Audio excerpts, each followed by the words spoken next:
धर्मशाला अंचल 90 मसीह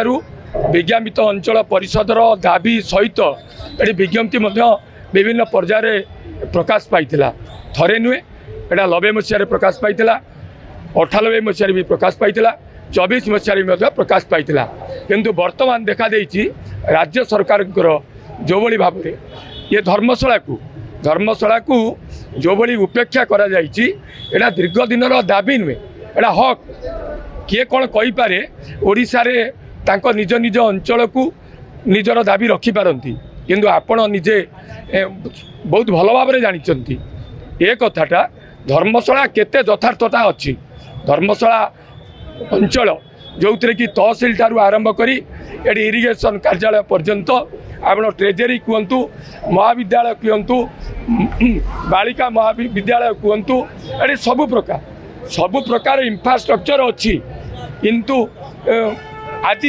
कौन पाई मु अनुभव करि पारु नहीं एटी जो सरकार जो डबल इंजिन सरकार कही आसी डबल इंजिन सरकार कहीदेले तो हम नहीं एटी धर्मशालार लोक जे ये कथा अनुभव करुचंती आज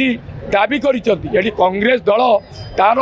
दायित्व नहीं थाई पारे किंतु ये दाबी सांबादिक मानकर ठारू आरंभ करी व्यवसायी आपण समस्त जनसाधारण को पचारंतु यही कथा पचारंतु बुझंतु जे ये दाबी केते यथार्थता अच्छी तेणुक ये दाबी आज नुआ करी हेउनी धर्मशाला अंचल एनएसी मान्यता दवा ये दाबी आज आरंभ हो ना दीर्घ दिन दाबी होता घोषणा होता ताकू किभली कार्यकारी करा जाई परिबो किभली कार्यकारी करा जाई परिबो तेणुक ये धारणा ए प्रतिभा या देखंतु ये सरकार गोटे गालुआ सरकार गाल कहिबार जो जदि सबुजाक पार करिछि ताले ये सरकार पार देखंतु धर्मशाला आमर नेता मध्य आपन को कहि सारिछंती जे धर्मशाला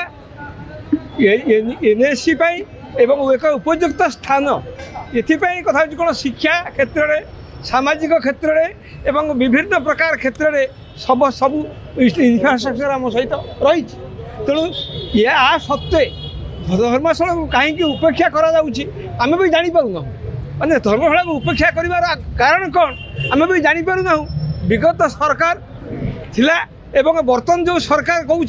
आम डबल इंजिन से कौन डबल इंजिन मुझे किसी बुझीपार नहीं बोधे से इंजिनटा गोटे गोटे बोधे आगू को चलुची आ गोटे बोधे पछू को चलुची से भाव में कथा कौन आपण मैंने समस्ते जानते ये प्रतिवाद केवल यही प्रतिवाद नुहे विगत दिन मानक जिते प्रतिवाद आमर कांग्रेस दल तरफ आम से सक्सेस डेरी आम सक्सेस